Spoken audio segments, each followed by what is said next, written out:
একটু ভাবেন, সেই 15ই আগস্ট না হলে আজকে আমরা কোথায় যেতাম? 15ই আগস্টের বিপ্লবীদের সম্বন্ধে কিছু বলা এটা গর্বের। আমি এই সুযোগ পেয়ে আমি নিজেকে গর্বিত মনে করছি। আজকে দিনটা শুক্রবার, সেই 1975 সালের 15ই আগস্ট ছিল শুক্রবার।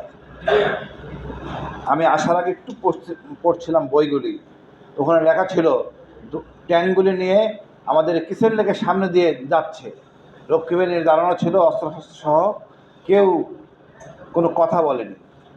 চালক জিজ্ঞেস করতেছিল কমান্ডারকে, ফারুক স্যারকে, কী করব? উনি বললেন চালায় যাও। এই যে সাহস,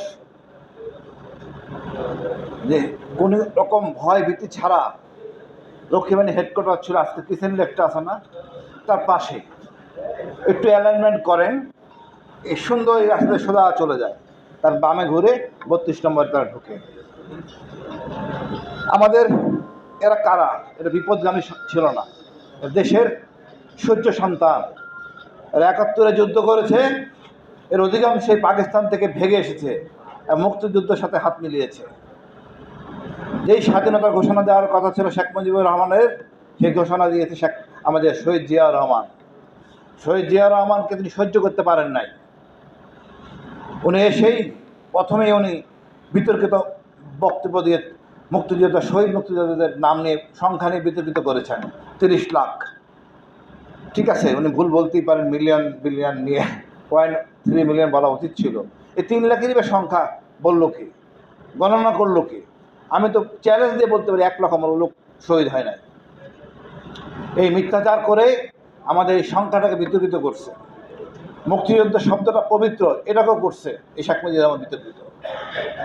ফ্যাসিস্ট চিনলে হাসিনা দিয়ে আমরা চিনতেছি, হয়তো আমরা ভুলে গেছি শেখ মুজিবুর রহমান কতটা ফ্যাসিস্ট ছিলেন। পুস্তকে আছে, যখন দুর্ভিক্ষ হয় উনি 2 ছেলেকে বিয়ে দিচ্ছেন। এক ছেলে ছিল সেনাবাহিনীর সদস্য, ওনাকে সরকারি টাকায় লন্ডন থেকে পড়াশোনা করে আনা হয়। উনি সেনাবাহিনীতে যোগদান করেন, একদিনও উনি ক্যান্টনমেন্টে ছিলেন না, মেসে ছিলেন না। সেনাবাহিনীর কিছু নিয়মকানুন আছে, যেখানে প্রশিক্ষণ নেন না কেন 2 মাস রেজিমেন্টেশন করতে হবে, অর্থাৎ সৈনিকের সাথে থাকবেন, সৈনিককে চিনবেন, ওদের ওই এক বাথরুম ব্যবহার করবেন, ওয়াশরুম ইউজ করবেন, যাতে সৈনিকের ফিলিংসটা বুঝতে পারেন। উনি একদিনও ছিলেন না।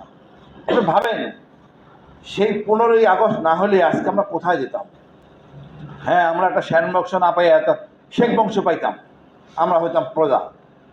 47-এ আমরা একটা জিনিস পেয়েছিলাম, যে জমিদারি প্রথা থেকে মুক্ত হয়েছিলাম, আমরা আবার সেই জমিদারি প্রথার মধ্যে ঢুকে পড়তাম। তা আমি মনে করি এই সরকারের উচিত এই বিপ্লবকে ধারণ করা। বিপদগামী বলে কিছু নাই, এরা আমাদের সূর্য সন্তান। এরা যদি সেই বিপ্লব না করতো, আজকে হাসিনা প্রতিষ্ঠিত হতো না, শহীদ জিয়া প্রতিষ্ঠিত হতেন না, খালেদা জিয়া হতেন না, এরশাদও হতেন না। এর ফসল হলো ওনারা ফসল নেবেন, কিন্তু স্বীকৃতি দেবেন না। যেইভাবে স্বীকৃতি দেওয়া হয়নি 15ই আগস্ট, একইভাবে আমাদের 5ই আগস্টের বিপ্লব স্বীকৃতি দেওয়া হচ্ছে না, ইনিয়ে বিনিয়ে পাশ করে যাওয়া হচ্ছে।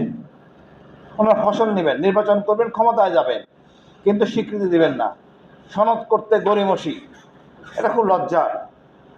আমি মনে করি আমাদের ইতিহাসে এই সনদে এই 15ই আগস্টকে সংযুক্ত করতে হবে, যে সূর্য সন্তান হিসাবে স্বীকৃতি দিতে হবে।